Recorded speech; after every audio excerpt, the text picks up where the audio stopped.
Hello, this is Brian from the Bad Manners Podcast. I'm going to be reacting to a video from the National Review regarding why the woke right has such a dark view of America.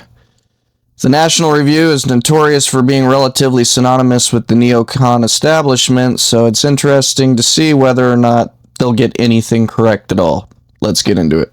Hey everyone, Nick Fuentes had a rooting interest in the Iran war. Pray for Iran. Pray for the designs of the Jews to fail.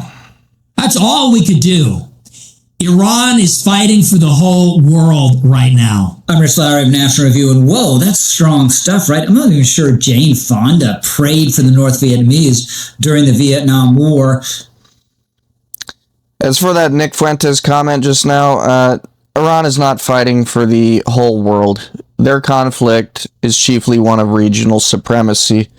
Both Iran and Israel would like to control the region, which is natural because it would benefit each respective people. Toward that end, it should be relatively insignificant for Americans, but somehow we end up always getting involved anyway. So what Fuentes is saying there is symptomatic of how the so-called woke right, for lack of a better phrase, people like the National Review have adopted this term woke right in an attempt to shade it in a negative light. It's a propaganda technique. It has nothing to do with a descriptor of their actual beliefs. Has a very dark view of its own country. Now, why is that? Because most of these people portray themselves as super nationalists, and usually nationalists are very into their own country. There's a distinction between a nationalist and a patriot. Patriots tend to emphasize the state. Nationalists emphasize a people. So as far as the figures like Nick Fuentes are concerned, they're concerned with the prospects of the American people. The government itself is not necessarily representative of said people. Rather than thinking it's a twisted and dark place, such that you might actually be rooting for the enemy in a no-kidding shooting war. So let's go through the reasons. I think we are seeing this phenomenon because it's very important to understand, and this is obviously driving a fierce ideological war within the right. I think first factor is the isolationist right overlap with a lot of these people thought they controlled Donald Trump. Again, with the propaganda, it has nothing to do with people on the right believing that we're striving for an isolationist foreign policy. It is far more appropriate to phrase it as a Washingtonian foreign policy. We should absolutely trade with all. We should not have alliances with any. Those alliances do not actually act in our best interest. They usually act in the best interest of those countries that fall under our umbrella. See, for example, NATO. NATO benefits greatly. We have expended vast amounts of American treasure on something that has not really returned anything of significance to Americans. When it comes to entanglements in the Middle East, all of the supposed gains we get from getting involved in these various countries have not really manifested in the lives of Americans. So when it comes to the Iran debacle, it's chiefly benefiting Israel, and nobody can meaningfully point to anything that benefits Americans other than, well, if Iran had somehow gotten a nuke, it would have been a liability for us. Nobody has pointed out that if they did, which admittedly is not desirable, they'd fall under the umbrella of North Korea. North Korea already has them, has saber-rattled against us numerous times, and yet here we are, because they lack the missile technology, just as Iran lacks the missile technology to hit us. They can hit Europe, but more importantly, who they can hit is Israel. So they thought Trump was an isolationist the way they are isolationist. Again, propaganda term. You will find that even among the right, there wasn't that much resistance or pushback against even the Venezuela thing.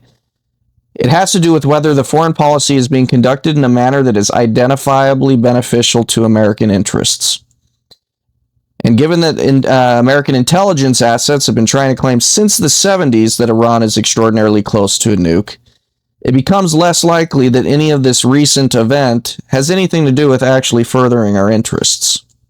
And it was never true. He was never an isolationist. And then also in the second term, he's actually been hyperactive in terms of foreign policy. So this led to extreme disappointment, which led, on the one hand, to a massive reevaluation of Donald Trump. Now, yes, Donald Trump made wild threats in the run-up to the ceasefire with Iran. Are we really shocked by that? Do we not remember fire and fury with North Korea in the first term? And he also dropped an F-bomb in a Truth Social post on Easter morning. He's profoundly naive if he thinks the people on the right have any particular sensitivity to harsh or foul language. Truly, that is not the case. The chief concern again comes back to the reality that Americans, and rightfully so, have good reason to question whether or not this particular foreign entanglement is in our interest. Shouldn't have done it, but also we're shocked. We think he's usually very polite in all his communications and observes all the norms. No, no. And in fact, members of the woke right, like Tucker Carlson, they celebrated this stuff or looked past it or said it had benefits to Trump. And anyone noticing this aspect of his character might have downsides, that they were quislings and weaklings and just didn't get Donald Trump, or they're opposed to his voters. Now, Tucker Carlson sounds like a so-called member of the Committee to Save the World during the first term. This was the establishment types that considered Trump a danger and thought he had to be controlled. Now, Tucker is not an establishment type, but he's a representative of the woke right who thinks Trump is a danger and has to be controlled. Here he was calling on people around Trump to get the nuclear codes to stop a potential nuclear conflict. Figure out the codes on the football yourself. Because everything hangs in the balance right now. This is not hysteria. This is 100% real. Now, there's another way to deal with the disappointment with Trump, not mutually exclusive with the one we just talked about, which is to believe that he's being controlled by shadowy forces that happen to be Jews. The isolationist right has had a major focus on this big New York Times report. This is one of the reasons the National Review has steadily faded from relevance over time, at least as it concerns conservative opinion of them. Because of the fact that they can only speak in plainly propagandistic language, they have no interest in actually engaging with any nuance associated with an American first foreign policy. The National Review is and always has been primarily interested in foreign entanglements. Who these entanglements actually benefit is a mystery, but they'll always claim it's in American interests. Because they operate under this assumption that if America operated solely under an American first foreign policy, that it would somehow be isolationist in nature. No, what it would be is aggressively pro-American in nature. But that would also require that whatever they're doing has a demonstrable benefit, and again, in the Iran case, that is not applicable at all. On Trump's decision to go to war with Iran. So they focus on various details of the story. Bibi Netanyahu comes for a very quiet meeting with Donald Trump in the run-up to the war. They're sitting in the Situation Room, and Trump is not at the head of the table the way the President of the United States is in that room or any other room. They sit across from each other as though they're equals around that table. Netanyahu provides a very optimistic case of what might happen if the U.S. and Israel launch a war, especially with regard to possible regime change. And then, a little less focus on this, but the story describes how Trump's aides, a lot of them, they don't believe the optimistic take on regime change, but they don't forcefully push back against Trump, who's obviously inclined to launch a military operation against Iran.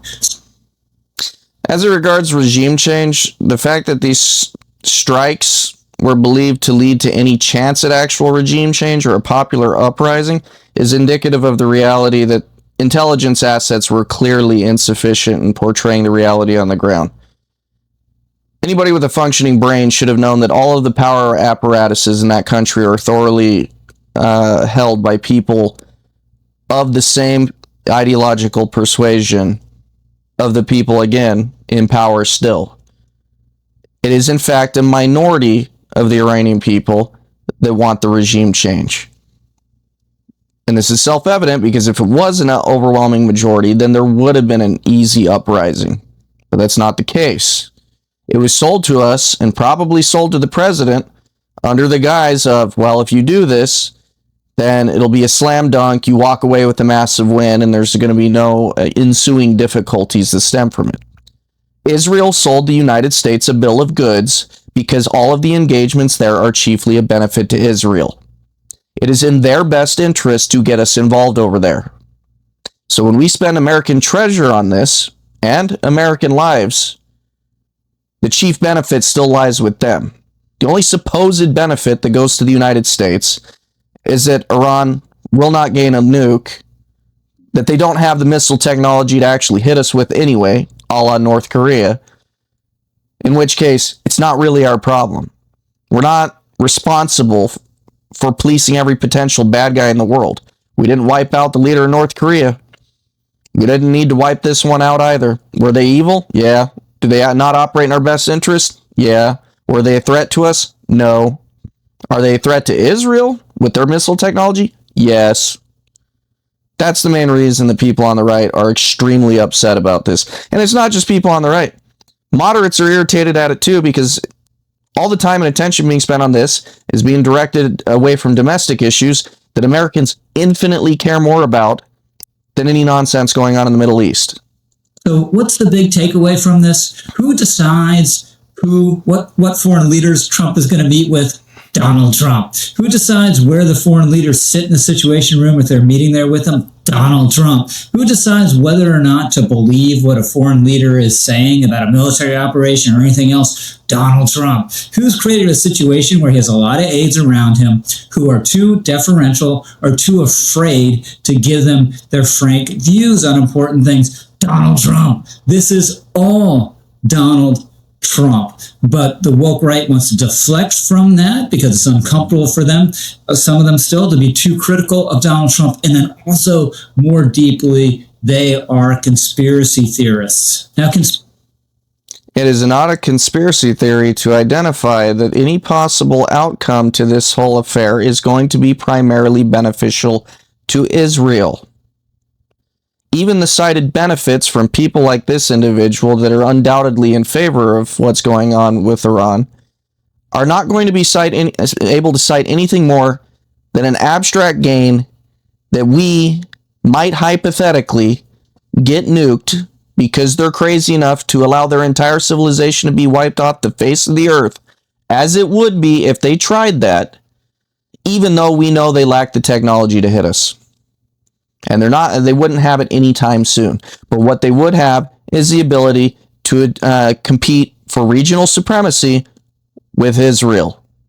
Conspiracies obviously sometimes are real. Going back in history, there was a conspiracy to assassinate Abraham Lincoln. There was a conspiracy to assassinate Archduke Ferdinand. More recently, there was a conspiracy to cover up the origins of COVID at that Wuhan lab in China. There's a conspiracy to cover up Joe Biden's true mental and physical state. All that is true.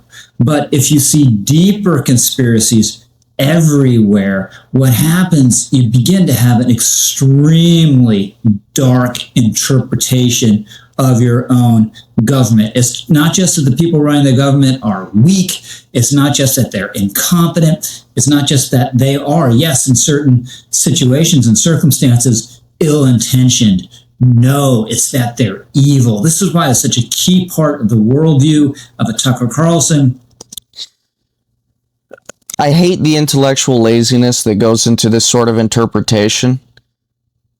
I'm not particularly conspiratorial on this, but for those inclined towards it, when you look at how he handled the entire Epstein issue, when the links to Israeli intelligence is all over him and Maxwell, and then you look at how easily we get involved in affairs that clearly benefit Israel, it does not paint a good picture. So it doesn't even take much of a conspiratorial leap for them to begin making that. If he wanted to avoid any conspiracy, he'd have handled some of his past issues much better. But he didn't handle the Epstein files release well at all. Even though on the campaign trail, he claimed it was going to be a day one priority. Instead, he ran from it and obfuscated quite a bit. So that plays in, absolutely. And it makes it look, to the average onlooker, for better or worse, that these are not people with the kind of moral character you can be trusted to lead your nation in a favorable way. There is no reason for them to be overwhelmingly optimistic about what's going on. Or Candace Owens, that the United States government killed JFK, assassinated a president of the United States, and have been lying about it ever since. And Tucker Carlson sees these kind of conspiracies everywhere, right? The USS Liberty, that spy ship that was accidentally and tragically shot up by Israeli forces during the Six-Day War. That was a deliberate attack by Israel, and the U.S. government was in on it and knew about it. And the U.S. government doesn't even have to be in on that one for it to have been a deliberate attack. There can be malicious actors in the United States government. It doesn't mean that foreign actors are not acting in their best interest in doing things that are harmful to us. One of the great lies, especially in this age of continued neoconservative foreign adventures, is that our allies are working in concert with us instead of, in fact, working for themselves to further their own causes, which anybody with a functioning understanding of human psychology or collective behaviors know that people prefer their in-groups first and are going to advance their cause over any universalist principle. So the naivete that permeates people like this video creator is mind-boggling. is still covering it up. Chemtrails. The government is using commercial aviation to spread these chemicals in the atmosphere for dastardly reasons. The government might be... This is a classic way that people attempt to shove everything under the conspiracy umbrella, despite the fact some of them are genuine, and of course some of them are nonsense. But if you can have them all lumped under the same umbrella, you can have the more severe ones dismissed in light of their comparison to the absurd ones that are also their conspiratorial cousins. And he's engaging in this right now. To what end, I cannot possibly imagine. Covering up the real killer of Charlie Kirk. Obviously, this is a cracked lunatic obsession of Candace Owens. But once you... Okay. So this is just part of him trying to engage in an ad hominem attack. People can certainly indulge in conspiracy theories of dubious value. That is not necessarily an indictment of them. They can discuss it. Whether they believe it, that's on them. All people regarding all topics are presented with a certain degree of evidence, and they have the choice to place emphasis on its significance or not.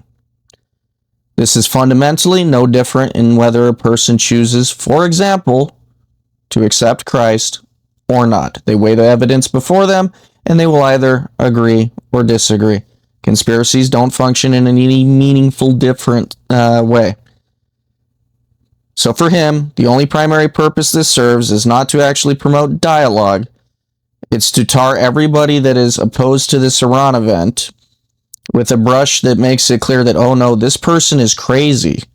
They indulge in things that just aren't true, as if this guy has any monopoly on the truth whatsoever. Believing these kind of things, our government is not just wrong. Our government doesn't need checks and checks and balances. It's not just that it can't be trusted in every circumstance. It is evil. It needs to be stopped, including its influence abroad. And this is how you get the woke right linking up with the woke left, with the anti-American left and the... Wow, this is a stretch. What he's referring to is the woke left. They're operating under an entirely different epistemology that motivates all of their actions. The notion of America first does not exist for them because it's assumed to be white supremacy. Any woke left is endlessly concerned with oppressed versus oppressors. To them, that is their entire Hegelian dialectic. For the right, their concern is that a country is supposed to be for a people, and to what end the government takes action, it is supposed to be to the benefit of the people. So yeah, absolutely, people on the right have every right to disagree with this course of action, and they should be presented with a compelling reason for why it is in their best interest. And as I have said multiple times in this video, there has been no sufficiently compelling reason for how this benefits us. Likes of, say, a Glenn Greenwald. So in the same vein we were just talking about, here too in U.S. foreign policy, it's not just that we're overly ambitious, that we're overly idealistic, that we can be naive, that we can overestimate what we can actually achieve in the world, and it sometimes backfires and we should be more modest. All those are totally legitimate points, and to some extent, I would agree with them. No, it's that the United States is an overweening imperialistic power that exercises.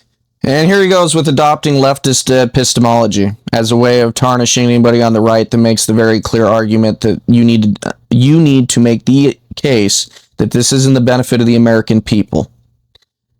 That case was not made, other than whatever meeting that Trump had with Netanyahu. This is one of the indictments of the post-World War II period of American history. The last time we had an actually declared war was World War II. Now that a president, in concert with a foreign leader, can come together just to decide to engage in what are in fact acts of war, without actually making the case to the American people, especially when Iran was not a clear and present threat, any of the nuclear threat was a future possibility. Well, if that threat is powerful enough, make the case to the people and get an actual declaration of war. This isn't even a Pearl Harbor case where we'd already been hit. But no, people like him, he wants to try to lump everybody under the leftist epistemology because it'll make it look like these people on the right are actually just covert leftists, and the true conservative approach has always been the neocon establishment one. It's absolutely farcical.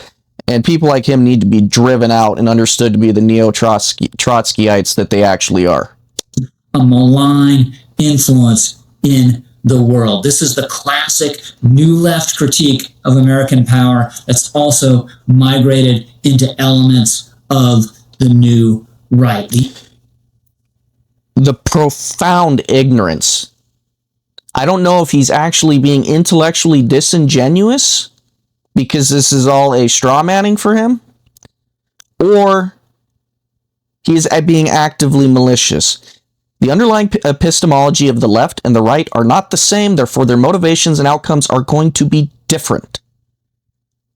If they happen to find an alliance on any particular issue, it would be arrived at via entirely different means. It would be coincidental. It wouldn't be an adoption because the epistemology has changed.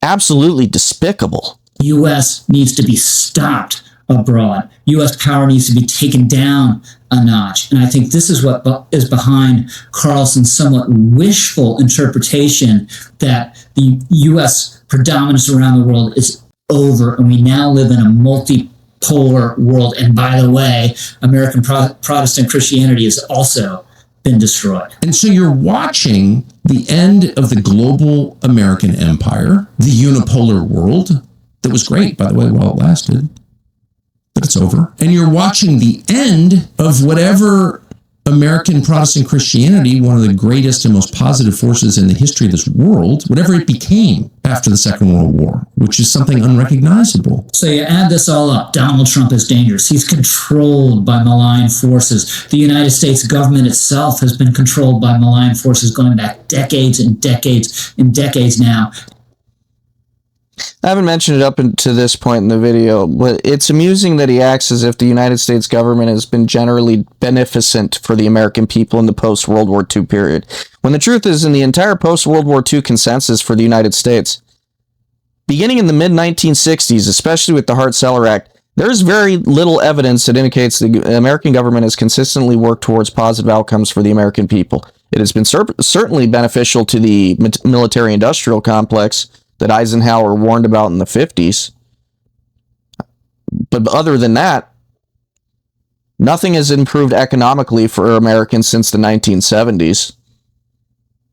Technology has improved, which has at least given the appearance that things have gotten relatively better because life is now adapted to certain amenities that simply make life easier to live. But economically, the country has been hollowed out. Yes, now we finally have a president trying to put manufacturing back in this country. But that's going to be a long process, but you combine it with his genuine ignorance regarding what he believes to be the supreme importance of legal immigration, and it underscores the fact that he doesn't even do a good job understanding this, the long-term issues facing the United States economy. For him, it's just GDP goes up, life's good. But if you ask any American, and this can be a left or right issue, so this is one of those areas that despite unique epistemologies, they end up arriving at the same conclusion. Guess what? The lowest echelons of society are not seeing any benefit from any of this because the policies are not ones conducive to American success. And that's not entirely Trump's fault, but he certainly hasn't been expending political capital in those areas that would most meaningfully improve current and long-term American prospects. And as far as malicious government actors, look no further than the FBI with the Warren Commission. Yeah, you can absolutely have entire government agencies working against the interests of the American people to promote their own. And given this was a historical footnote, why would you think that human nature has changed since then? Do you really think that foreign actors wouldn't try to unduly influence American leaders? They absolutely would. See the Jonathan Pollard affair. In the United States is too powerful abroad. You get all that toxic stew together, and that's how you get this kind of bizarre rant from Tucker Carlson. Is it possible that what you're watching is a very stealthy yet incredibly effective attack on what, from a Christian perspective, is the true faith, belief in Jesus? Is it possible the president sees this in bigger terms?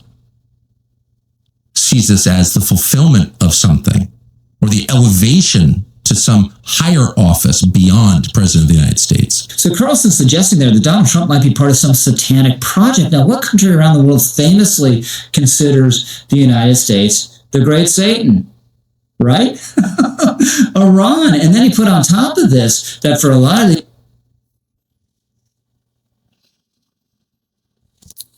From my experience, it is clear that Tucker Carlson is overly sympathetic to the interests of Islamic countries in comparison to how strong he is when it comes to dealing with Israel. There is that noticeable dichotomy.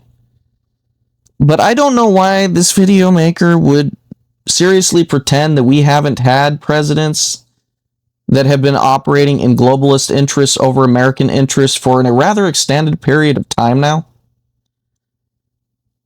What makes you think that the current president couldn't in some way be susceptible to that too?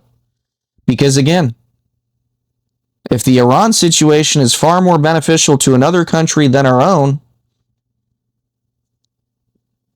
then it's a globalist issue and not an American issue. These people, Israel is the main problem in the Middle East and perhaps in the international system broadly, and here in our domestic politics as well. So Iran might not be the greatest country in the world, but at least it opposes our ally, Israel. So it's a perverse thinking that the enemy of our ally must be our friend. Calling Israel an ally is nonsensical on its face. Israel is advancing Israeli interests. They are only relatively better to deal with than Islamic countries because the level of compatibility between Western cultures and Islam is obviously further decreased. What he is clearly failing to understand is part of the reason that people like Tucker are showing more sympathy to the Islamic countries is because they don't have an influence over what we do. What is irking the American people is that we have a country that is influencing what we do. And the American first position should be, simply put, nobody influences what we do but us. At least in some sense. So this is how you get Nick Fuentes saying that we should pray for Iran. No thanks. I'll pray for the President of the United States. I'll pray for our service members. And I'll pray for the United States of America no matter what the woke right says. I'm Rich Lowry. Over and out.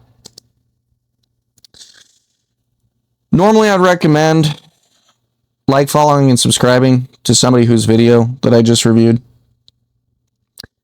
If you are neoconservative, you should definitely be giving them your support and not me.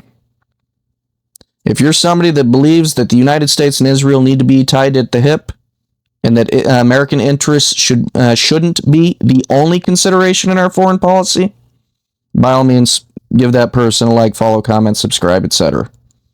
It's totally merited, because you're not going to like what I have to say, and that is absolutely fine. For anybody else more sympathetic to exactly what it is I was espousing in my reaction to this, you should consider giving me like, follow, comment, subscribe. You guys have a good night.